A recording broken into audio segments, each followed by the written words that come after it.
శుభములు. మీకందరికీ ఈ అవకాశము సర్వోన్నతుడైన దేవునికి, తమ్ముడు వినోద్కి, సంఘ కాపరికి, సంఘ సభ్యులందరికీ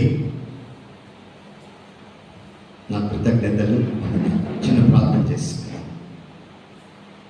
ప్రేమ గల తండ్రి, పరిశుద్ధమైన దేవా, నీ శ్రేష్టమైన ఘనమైన నామం బట్టి నీ పరిశుద్ధాత్మ సంచారం ఇక్కడ ఉంచండి. నీ సన్నిధి, నీ ప్రసన్నత, నీ ప్రత్యక్షత మధ్య ఉంచండి. ఇదిగోనైనా ఈ సమయం అంతా మాకు ఆశీర్వాదకరంగా, నీ నామానికి మహిమకరంగా జరిగించండి ప్రభా. ఇక్కడ కూర్చున్న ప్రతి బిడ్డ యొక్క ఆలోచన క్రీస్తుకు చెరపట్టబడినట్టు సహాయం చేయండి. యేసు నామమున ప్రార్థించి స్తుతించి అడిగి వేడుకొంచున్నాము తండ్రి. ఆమేన్.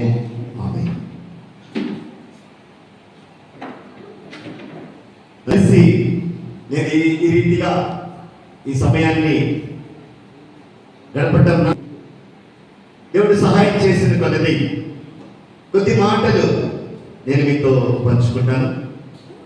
మన వాక్యంలోనికి వెళ్ళడానికి ముందు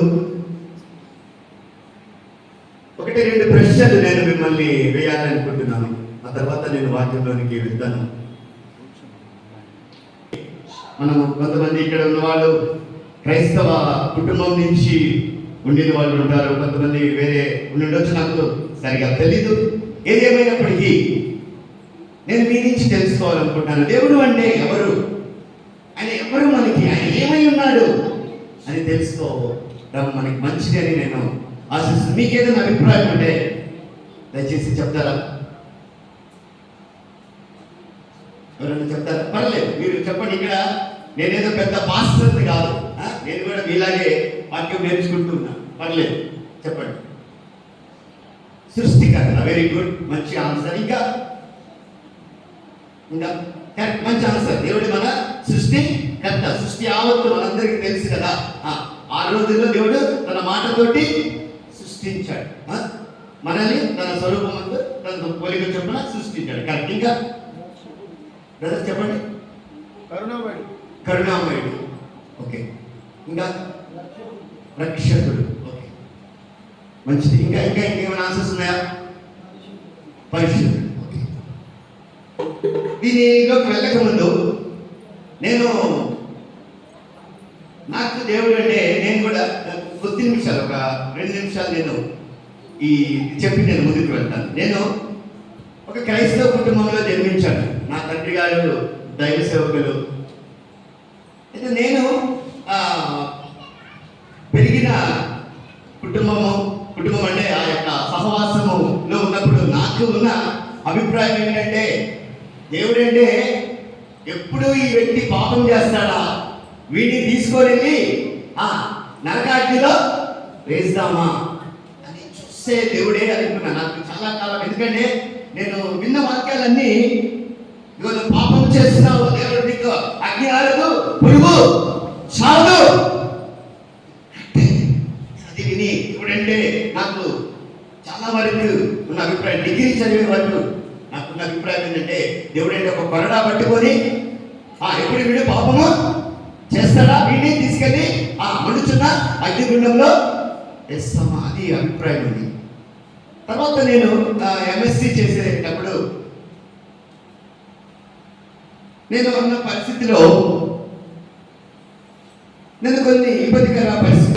నా ఫ్రెండ్ నాకు ఒక బుక్ ఇచ్చింది. ఆ బుక్ పేరు ఏంటంటే the power of positive thinking. The power of positive thinking. దాంట్లో ఆయన పేరు ఏంటంటే, ఆయన పేరు నార్మన్ విన్సెంట్ పీలీ.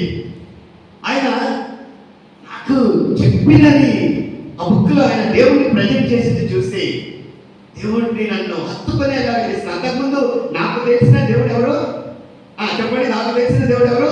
ఎప్పుడు వీడు తప్పు చేస్తే వీడిని తీసుకెళ్ళి తప్పు చేసినప్పుడు శిక్షించడానికి ఎదురు చూస్తున్న వ్యక్తి నాకు తెలిసిన దేవుడు. చూసినప్పుడు ఆయన ఎట్లా చెప్పాడంటే, దేవుడు అంటే ఏదో తప్పు చేసినప్పుడు నేను శిక్షించాలి అది ఇది కాదు. దేవుడంటే ఎవరంటే మనం ప్రార్థన చేస్తాం కదా. ఏం ప్రార్థన చేస్తాము? పరలోకమందున్న మా దేవుడంటే నీ తండ్రి నీకు ప్రేమ కలిగిన తండ్రి ఎట్లా ఉంటాడు? బిడ్డ పుట్టినప్పటి నుంచి వాడిని అన్నీ చూసుకొని ఆయన ఆనందాలని ఎవరిలో ఎత్తుకుంటారు? బిడ్డలు ఎత్తుకుంటారు. దేవుడు అంటే అటువంటి తండ్రి. నీ ప్రతి విషయంలో తోడుగా, అండగా, నీడగా, కొండగా, నీ ఆశ్రయంగా, నీ క్షేమం ఆయన క్షేమంగా చూసే తండ్రి. చూసినప్పుడు నాకు ఇటువంటి దేవుడి కదా నాకు కావాల్సింది. హల్లెలూయా! ఇటువంటి దేవుడి కదా కావాల్సింది. అంతకుముందు నాకు తెలిసిన దేవుడు అంటే మీకు చెప్పాను కదా, శిక్ష. కరెక్టే, అది ఒక సైడే. దాని రెండో సైడ్ ఏంటి? మనందరికీ తెలుసు, దేవుడు ప్రేమ అయి ఉన్నాడు. తర్వాత అట్లానే ఇంకొక మాట కూడా నాకు తాకింది. దేవుడు అంటే ఎవరంటే, మీకు అందరికీ యూత్లో ఉన్నారు, మీరు చాలా మంది తల్లిదండ్రులతో టైం స్పెండ్ చేయరు, కానీ ఎవరితో స్పెండ్ చేస్తారు? ఎవరితో స్పెండ్ చేస్తారు మీరు చెప్పండి. ఇంటికి వెళ్ళి మేము అడిగితే వాడు అక్కడ ఉన్నాడు. ఎవరి దగ్గర ఉన్నాడు? ఫ్రెండ్స్. అంటే మీకు ఈ ఏజ్ వచ్చినప్పుడు మీకు ఎవరు ఇంపార్టెంట్ తెలుసా? తల్లిదండ్రులు ఎన్ని కాదు, ఎవరు? మీరు ఎవరితో సమయం గడపడానికి ఇష్టపడతామో నా బెస్ట్ ఫ్రెండ్. తర్వాత నాకు అర్థమైంది ఏంటంటే, మొట్టమొదటి ఎవరు? దేవుడు అంటే ఎవరు? తండ్రి. తర్వాత నాకు దేవుడు నాకు ఇచ్చిన ప్రత్యక్షత ఏంటంటే, దేవుడు అంటే నీ బెస్ట్ ఫ్రెండ్, నీ ప్రాణ స్నేహితుడు. ఎటువంటి ప్రాణ స్నేహితుడు అంటే, ఈ లోకంలో నీకున్నటువంటి స్నేహితుడు కాదు. చూడండి, యోహాను సువార్త 15:13. యోహాను సువార్త 15:13. ఇటువంటి బెస్ట్ ఫ్రెండ్ ఇంకెవరు లేరు. చదువుతారా? చదివి సహాయం చేస్తారా? తన స్నేహితుల కొరకు ప్రాణము పెట్టువారి కంటే ఎక్కువైన ప్రేమ గలవాడు ఎవరు లేరు. రెండవదిగా నాకు అర్థమైన విషయం ఏంటంటే, దేవుడు అంటే నా ప్రాణ స్నేహితుడు. ఒక్కోసారి మీరు యూత్ చెప్తా ఉంటారు, నా తల్లిదండ్రులు నన్ను అర్థం చేసుకోలేరు, ఎందుకంటే వాళ్ళు అంతకుముందు వాళ్ళు ఆ తరం లేరు. మమ్మీ నీకు అర్థం కాదులే, డాడీ నీకు అర్థం కాదులే. అవ్వచ్చు ఒక్కొక్కసారి. కానీ ఈరోజు నేను ప్రకటించే దేవుడు ఆయన నీకు నిజమైన స్నేహితుడు. ఈరోజు నీ జీవితంలో నువ్వు ఎదుర్కొంటున్న ప్రతి పరిస్థితిని, ఒకవేళ నిజమే కావచ్చు, నీ తల్లికి అర్థం చేసుకోవచ్చు, నీ తండ్రి నిన్ను అర్థం చేసుకోవచ్చు, నీ బంధువులు, నీ స్నేహితులు ఎవరు నిన్ను అర్థం చేసుకోకపోయినా, he understands you in a better way. ఆయన నిన్ను బాగా అర్థం చేసుకుంటాడు. ఎందుకు తెలుసా? ఇందాక మా మానసు చెప్పింది కదా, ఎవరు ఆయన? నీ సృష్టి కర్త. అంత మాత్రమే కాదు, ఆయన నీ బెస్ట్ ఫ్రెండ్. ఇంగ్లీష్లో ఒక సాంగ్ ఉంది, కొంతమందికి తెలుసు తెలియదు కానీ, what a friend we have in Jesus అని ఒక మంచి సాంగ్ ఉంది. ఆయన ఎటువంటి ఫ్రెండ్ అంటే, ఆయన ఎటువంటి ప్రాణ స్నేహితుడు అంటే, ఒక్కొక్కసారి నీకు ఒక సమస్య ఉంటే, చాలా మంది తల్లిదండ్రులకి చెప్పరు కదా, తల్లికి చెప్పరు, తండ్రికి చెప్తారు. ఏదైనా ఉంటే ఎవరికి చెప్తారు? ఫ్రెండ్కి చెప్తారు. ఒక్కొక్కసారి ఫ్రెండ్కి కూడా మనము చెప్పలేని సమస్య. కానీ ఈ ప్రాణ స్నేహితుడు నీ కోసం ప్రాణం పెట్టిన ఈ స్నేహితుడికి నువ్వు ఎటువంటి అయినా నువ్వు చెప్పుకోవచ్చు. ఎటువంటి సమస్య అయినా ఆయనకు పెద్ద విషయం కాదండి. ఈ రెండు అర్థమైన తర్వాత దేవుని ప్రేమను నేను అనుభవించాను నా జీవితం. అప్పటిదాకా నాకు దేవుడు అంటే భయం, ఏదో నన్ను తప్పు చేస్తే కాదు. ఈ రెండు అర్థమైన తర్వాత బైబిల్ చదవమని నన్ను ఎవరు బలవంతం చేయాల్సిన అవసరం లేదు. ప్రార్థన చేసుకోవడానికి నన్ను ఎవరు బలవంతం చేయాల్సిన అవసరం లేదు. నేను దేవుడిని ఎంజాయ్ చేశాను. హల్లెలూయా! ఎందుకంటే నాకు అర్థమైంది, నా దేవుడు నా తండ్రి. ఒక్కొక్కసారి నా తండ్రికి కూడా కొన్ని విషయాలు నా గురించి కరెక్ట్గా తెలీదు, కానీ నా పరలోకపు తండ్రికి నా గురించి మొత్తం తెలుసు. ఆయన నన్ను అర్థం చేసుకుంటాడు. ఆయన ప్రేమ గల దేవుడు, ఆయన జాలి గల దేవుడు, ఆయన కరుణ గల దేవుడు. ఆయన నా స్నేహితుడి కంటే, నా ప్రాణ స్నేహితుడి కంటే గొప్పవాడు. ఏ స్నేహితుడు ఈ లోకంలో, ఏ స్నేహితుడు నీ కోసం నా కోసం ప్రాణం పెట్టలేదు. కానీ నిజమైన స్నేహితుడు ఏం చేశాడు? తన స్నేహితుల కొరకు ప్రాణము పెట్టువాని కంటే ఎక్కువైన ప్రేమ గలవాడు ఎవడో. అటువంటి ప్రేమ నన్ను ప్రేమించాడు అర్థమైన మనుక్షణం. నేను దేవుణ్ణి ప్రేమించకుండా, దేవుణ్ణి ఆరాధించకుండా, దేవుణ్ణి స్థుతించకుండా ఆయన వాక్యాన్ని చదవమని ఎవరు నన్ను బలవంతం చేయవలసిన అవసరం. అటువంటి దేవుణ్ణి నేను అనుభవించాను కాబట్టి ఈరోజు మీ మధ్య మీ ముందు నిలబడిన హల్లెలూయా. అవునండి, మన దేవుడు నీకు నిజమైన తండ్రి, నిజమైన తండ్రి, కను పాపమనే నిన్ను కాచే తండ్రి. అంత మాత్రమే కాదు, నీకున్న బెస్ట్ ఫ్రెండ్ కంటే మించిన బెస్ట్ ఫ్రెండ్. అటువంటి స్నేహితుడు నువ్వు నిజంగా ఇది నీకు అర్థమైతే, నువ్వు దేవుడిని వదిలిపెట్టాలన్న నీకు సాధ్యపడదు. ఎందుకంటే దేవుడు ఎవరైనా మనం తెలుసుకున్నాం. ఒకటి ఎవరు? తండ్రి. రెండోది మనం అర్థం చేసుకునే తండ్రి. రెండోది నిజమైన స్నేహితుడు. ఇది మీరు కూడా అర్థం చేసుకోవాలి. ఈరోజు మీరు ఎవరు అర్థం చేసుకోకపోయినా, ఎవరు నిన్ను పట్టించుకోకపోయినా, ఎవరు నీ మీద ప్రేమ చూపించకపోయినా, ఏమైనా ఒక వ్యక్తి నిన్ను ప్రేమిస్తున్నాడు. చివరి రక్తపట్టు వరకు నీ కోసం దారపోసాడు.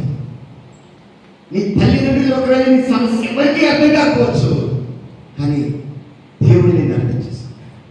నా జీవితంలో కూడా అదే జరిగింది. ఒక పరిస్థితి ఎవరు నన్ను అర్థం చేసుకోలేదు, కానీ దేవుడు నన్ను అర్థం చేసుకున్నాడు. నా ప్రతి పరిస్థితిలో ఆయన చాలని దేవుడిగా ఉన్నాడు. నన్ను అర్థం చేసుకున్న దేవుడు, నన్ను ఆదరించిన దేవుడు, నన్ను ప్రేమించిన దేవుడు, నాకు జీవితాన్ని ఇచ్చిన దేవుడు, మరణమార్గం నుంచి జీవమార్గం నుంచి నన్ను నడిపించిన దేవుడు ఈరోజు నిన్ను కూడా నడిపిస్తాడు. ఎందుకంటే దేవుడి వాక్యం సెలవిస్తుంది, యేసుక్రీస్తు నిన్న నేడు రేపు ఒకే రీతిగా ఉన్నాడు. హల్లెలూయా. మన దేవుడు నిజమైన దేవుడు, మన దేవుడు నీ తండ్రి, నిన్ను ప్రేమించిన తండ్రి. అంత మాత్రమే కాదు, నిన్ను ప్రాణం పెట్టిన నీ కోసం. ఆ పాట మీకు అందరికీ తెలుసు కదా, ఆ పాట పాడతారు కదా, నీలా ప్రేమించేదెవరు, నీలా పాడతారు కరెక్ట్. నీలా ప్రేమించేదెవరు,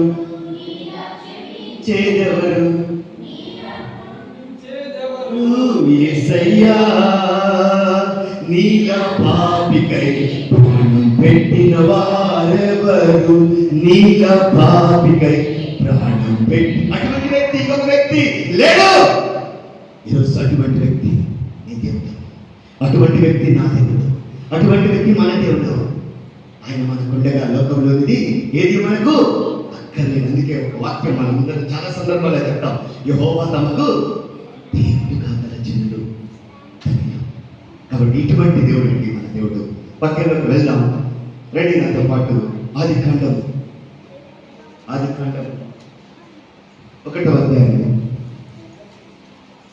1వ అధ్యాయం 3వ వచనం ఒకసారి చదువుతారా? దేవుడు వెలుగు కమ్మని పలుకగా వెలుగు కలిగెను, వెలుగు మంచిదైనట్టు దేవుడు చూసింది. చాలా ఈ అధ్యాయం మీకు అందరికి చాలా మందికి తెలిసి ఉండొచ్చు. ఈ 1వ అధ్యాయం దేని గురించి చెప్తుంది? సృష్టి క్రమం కదా. ఈ సృష్టి క్రమంలో మొట్టమొదటిగా దేవుడు వెలుగు కమ్మని పలుకగా వెలుగు కలిగెను, వెలుగు మంచిదైనట్టు దేవుడు చూశాడు. ప్రియమైన యవన బిడ్డలు, మీరు అర్థం చేసుకోవాలి, దేవుడు మనల్ని ఎంతగా ప్రేమిస్తున్నాడంటే, దేవుడు నిన్ను నన్ను సృష్టించడానికి ముందు నీకు నాకు ఏమేమి అవసరమో, ఏమేమి కావాలో అవన్నీ శ్రేష్టమైనవి దేవుడు ఇచ్చాడు. ప్రజలందరికీ పిలిచినప్పుడు నాకు కావాల్సిన మైక్ ఇచ్చారు, నాకు ఒక వాటర్ బాటిల్ ఇచ్చారు కదా. అంటే ఏం చేశారు? నాకు ప్రసంగానికి కావాల్సిన అవసరతలు ప్రజలు ఇచ్చి నా మెసేజ్ ఇచ్చారు. అట్లానే దేవుడు నిన్ను నన్ను సృష్టించడానికి ముందు ఈ సృష్టి క్రమంలో మనం చూసినప్పుడు నీకు ఏమేమి కావాలో, ఏమేమి అవసరమో ఎటువంటి సృష్టించాడు? శ్రేష్టమైంది. చూడండి, మరొకసారి చదువుదాం. దేవుడు వెలుగు కమ్మని పలుకగా వెలుగు కలిగిన. దేవుడు ఏం చేస్తాడు? ఆ వెలుగు కలిగిన తర్వాత ఇప్పుడు ఇది ఎట్లా ఉంది చూడండి. మీకు ఒకసారి మీకు ఇంకా బాగా అర్థం కావాలంటే, పిల్లలకి తండ్రి ఏం చేస్తాడు? ఏదైనా కావాలి, స్వీట్ ఏదైనా కావాలా, స్వీట్ తీసుకొస్తాడు. స్వీట్ ఇచ్చిన తర్వాత ఏమడుగుతాడు తండ్రి? ఒక మంచి తండ్రి ఏం చేస్తాడు అన్నది బాగుందా, అవునా కదా? అట్లా మంచిగా ఉన్నా కదా. ఇట్లనే దేవుడు వెలుగు గమ్మని పలిక వెలుగు నేను ఆ వెలుగైన తర్వాత మళ్ళీ ఏం చేస్తాడు ఆ దేవుడు మంచిది చూసి ఇది మంచిది. తర్వాత అట్లనే రెండవ మాటతో పాటు పదవచనానికి రండి. దేవుడు ఆరిన నేలకు భూమిని పేరు పెట్టెను, జలరాశికి సముద్రమని పేరు పెట్టెను. మళ్ళా ఏం చేశాడు? చూసినప్పుడు ఒక్కొక్కటి ఆరునికి ఏమేమి కావాలో అది ఎక్కడ సెకండ్ హ్యాండ్ ఇవ్వలేదండి, ఫస్ట్ హ్యాండ్. సృష్టించడానికి ముందు, నిన్ను నన్ను సృష్టించడానికి ముందు, ఈ సర్వ మానవాన్ని సృష్టించడానికి ముందు దేవుడు నీకు నాకు ఏమేమి కావాలో చూడండి. చాలాసార్లు మనం షాప్కి వెళ్ళి మనం ఏం కావాలంటాం? బ్రాండెడే కదా.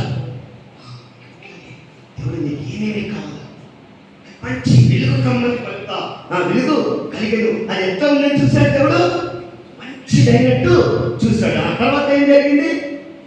చదవండి. తర్వాత ఏం జరిగింది? 10వ వచనం.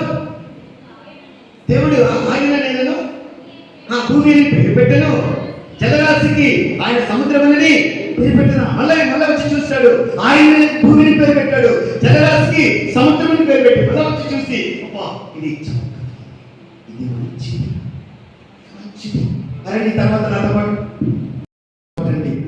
నువ్వు అనుకుంటున్నామో ఎవరి కాలంలో నా జీవితం నా ఇష్టం. దేవుడు ముందుగానే హెచ్చరిస్తున్నాడు. రండి నాతో పాటు ప్రసంగి 12వ అధ్యాయం. దయచేసి నాకు వాక్యం తీసి సహాయం. ప్రసంగి 12వ అధ్యాయం. దుర్దినములు రాకముందే వీటి యందు నాకు ఒకసారి చదువుతారు ఎవరైనా బ్రదర్స్? దుర్దినములు రాకముందే వీటి యందు. ఇక్కడ చూడండి ఒక మాట. ఇప్పుడు ఏం చెప్తాం? మీటింగ్ కరెక్టే కానీ నేను చెప్పింది ఇప్పుడు నాకు ఇది సంతోషం. ఇది లేకుండా నేను ఉండాలి, ఇవి లేకుండా నేను బ్రతకలేదు. వేసే కాదు, ఇది లేకుండా నేను బ్రతకాలి. ఇప్పుడు చెప్తాం కదా. ఒక టైం వస్తుంది, అప్పుడు నువ్వేం చెప్తావు? ఇక్కడ ఏం రాస్తుంది? అప్పుడు ఏం చెప్తావు? ఎవరో కాదు, అప్పుడు పాస్టర్ చెప్పడు, ఎవరు చెప్పరు, వినోదంతో చెప్పరు, ఎవరు చెప్పరు, నువ్వే చెప్తావు. ఏం చెప్తావు? ఇప్పుడు చదవండి అన్నమాట. ఇప్పుడు వీటి యందు నాకు సంతోషము లేదని ఎవరు చెప్తారు? చదవండి. ఎవరు చెప్తారండి? ఎవరు చెప్తారు? ఇప్పుడు సంతోషం ఉందని చెప్తా. ఒక టైం ఏంటో చెప్తాను కదా. ఈయన ఇప్పుడు ఏం చెప్తున్నాడు? ఇప్పుడు నాకు వాటి యందు సంతోషం ఏం కావాలి? ఎట్లయినా ఇప్పుడు వీటి యందు నాకు సంతోషము లేదని నీకు చెప్పు సంవత్సరంలో. లేకపోతే ప్రేమ బిడ్డ నువ్వు అనుకుంటున్నావు నా జీవితం నా ఇష్టం. ఒకరోజు నువ్వు చెప్తావు. ఆ టైం రాకముందే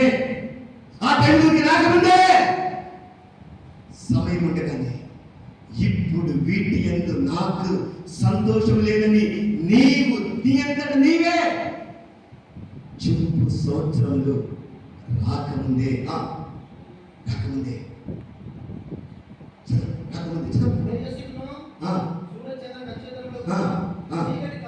కమ్మకముందే చీకటి నీ జీవితంలో చీకటి కమ్మకముందే యెహోవా దొరికే కాలమందు ఆయన దొరికే కాలమే.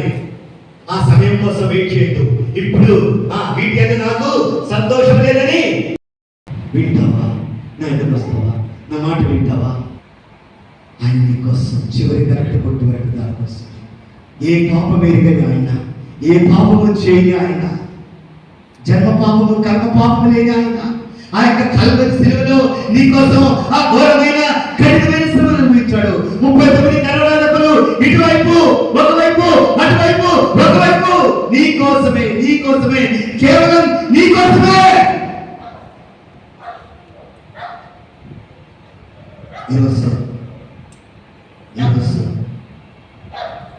దేవుడు అడుగుతావా? ఆయన మాట వింటావా? ఆయన దగ్గరికి వస్తావా? ఇదే తరుణం, ఇదే మిక్కిలి అనుకూల సమయం, రేపు నీది కాదు. ఇదే రక్షణ దినం. వాయిదా వేయద్దు, వాయిదా వేయద్దు. ఈ పాట మీకు వచ్చా?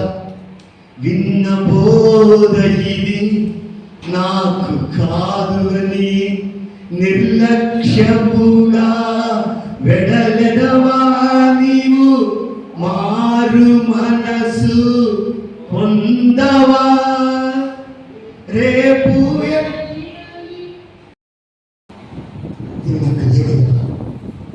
వాక్యం విన్నాను, వాక్యం నాకు అర్థమైంది. నీవు నాకు కావాలయ్యా, నీవు నాకు కావాలయ్యా అని నువ్వు తీర్మానించుకుంటే, ఇంతవరకు నువ్వు క్రీస్తుని సొంత రక్షకుడిగా అంగీకరించకపోతే, నీ హృదయంలో వేరే వాటికి స్థానం ఇస్తే, విన్న వాక్యాన్ని బట్టి నీ హృదయంలో యేసయ్యని సొంత రక్షకుడిగా, రాజునికి రాజుగా, ప్రభువుగా అంగీకరించాలని తీర్మానించుకుంటే, నీ కుడి హస్తాన్ని నీ ఛాతీ మీద పెట్టుకో. నేను నీ కోసం ప్రార్థన చేస్తాను. ప్రియమైన సహోదరుడా, ప్రియమైన బిడ్డ, పొంది రక్షణ పొంది వెనుకకి జారినట్లయితే మళ్ళీ కుక్క తన వాటికి తిరిగి లోకంలోకి వెళ్తే, తిరిగి ఆయన క్షమించుటకు సిద్ధమైన మనసు కలిగిన దేవుడు. మళ్ళీ దేవుడి దగ్గరికి రా, దేవుడు నిన్ను క్షమిస్తాడు, మళ్ళీ అవకాశం ఇస్తాడు. దేవుడు మళ్ళీ నీకు అవకాశం ఇస్తాడు. మనందరికీ కలిసి తగ్గించుకో, గర్విష్ఠుడిగా ఉండద్దు, తగ్గించుకో. దేవుని వాక్యం సెలవిస్తుంది, దేవుని వాక్యం సెలవిస్తుంది. ఆయన నిన్ను బాగు చేసే దేవుడు, ఆయన సమస్తాన్ని బాగు చేసే దేవుడు, పాడైపోయిన వాటిని బాగు చేసే దేవుడు. కానీ ఎప్పుడు ఆయన పని చేయగలడంటే, నీవాయన్ని నీ జీవితంలోనికి ఆహ్వానించినప్పుడే, నీ జీవితంలోకి ఆహ్వానించినప్పుడే. దేవుని వాక్యంలో ఏమంటుంది? దేవుడు నేను అతని యొద్దకు వచ్చి అతడుతో కలిసి నేను భోజనం చేస్తాను. ఈరోజు నీ హృదయపు ద్వారం ఆయన కోసం తెరుస్తావా ప్రియమైన బిడ్డ? నీ హృదయపు ద్వారము ఆయన కోసం తెరుస్తావా ప్రియమైన?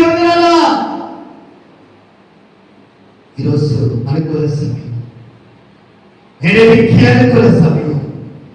యేసు నీవే కావాలయ్యా. కొయ్యవాళ్ళు వింటే నాకు కొంచెం చేయి.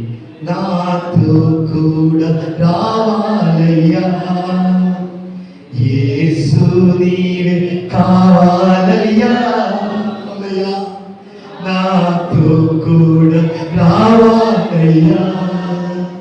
కనుడా నీ దివ్య సన్నిధి నన్ను ఆదుకొనే నా పెన్నిధి. నీవే చెప్తావా? నువ్వు కావాలని చెప్తావు. కావాలయ్యా, నీవే కావాలయ్యా, నాతో రావాలయ్యా. హృదయాన్ని కఠినం చేసుకోదు. యేసు నీవే హల్లెలూయా, హల్లెలూయా, నాతో కూడా రావాలయ్యా. యేసు అయ్యా, నీవు లేకుండా నేను బ్రతకలేనయ్యా.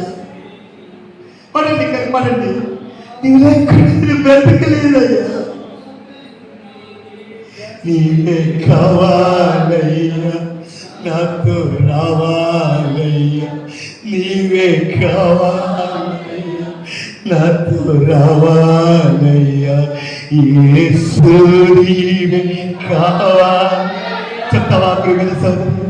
నాతో కూడా రావాలయ్యా, యేసు నీవే కావాలయ్యా, నాతో కూడా రావాలయ్యా. బైబిల్ మాట ఉంది, ప్రభు పేరిట ప్రార్థన చేయవాడెవడో వాడు రక్షించబడదు. ఈ రాత్రి కాలంలో ప్రియమైన సహోదరి, ప్రియమైన సహోదరుడా, ప్రార్థన చేస్తావా? యేసయ్యా, నీవు నాకు కావాలి, నీవు నాకు కావాలయ్యా. నీవు లేకుండా నేను బ్రతకలేదయ్యా. అవునయ్యా, ఈ నీళ్లు నిన్ను నువ్వు తగ్గించుకుంటావా? ప్రియమైన ఎవరి బిడ్డ, దేవుడు ఎన్నో అవకాశాలు ఇచ్చాడు. నిన్ను నువ్వు తగ్గించుకుంటావా? ఇది అనుకూల సమయం, ఇదే రక్షణ, ఇదే రక్షణ. నిన్ను నువ్వు తగ్గించుకొని యేసయ్యా నీవు నాకు కావాలి అంటే నేను నీకోసం ప్రార్థన చేస్తాను. నేను నీకోసం ప్రార్థన చేస్తాను. యేసయ్యా నీవు నాకు కావాలి అంటే మీ కుడి హస్తాన్ని చెప్పండి. ఎవరు సిగ్గుపడాల్సిన అవసరం లేదు, ఇటువంటి చూడాల్సిన అవసరం లేదు. ఇంకా నువ్వు నీ హృదయంలో యేసయ్య లేకపోతే నీ కుడి హస్తాన్ని చెప్పు, నీ కుడి హస్తాన్ని చెప్పు. ఇక నీ కేవలం సమయం ఇదే రక్షణ దినం. దైవజనులు మీకోసం ప్రార్థన చేస్తారు. దైవజనులకి ఈ సమయం ఇస్తాను, ప్రార్థన చేస్తాం. ప్రేమ గల తండ్రి, పరిశుద్ధమైన దేవా, దేవా ఈ ఎవరి బిడ్డ తీర్మానం తీసుకుని ఎవరి బిడ్డ తీర్మానాన్ని మీరు బలపరచండి ప్రభా. దేవా నీ రక్షణకు కొరకై వారిని సిద్ధపరచండి. అవునయ్యా, రక్షణ కోరుకున్న వారికి రక్షణ కలుగు చేసే దేవుడు మీరే ప్రభా. యూదుల నుంచి స్తుతించి అడిగి వేడుకొచ్చున్నాను తండ్రి. దయచేసి మీరు కూర్చొని మరొకసారి ఈ అవకాశం ఇచ్చిన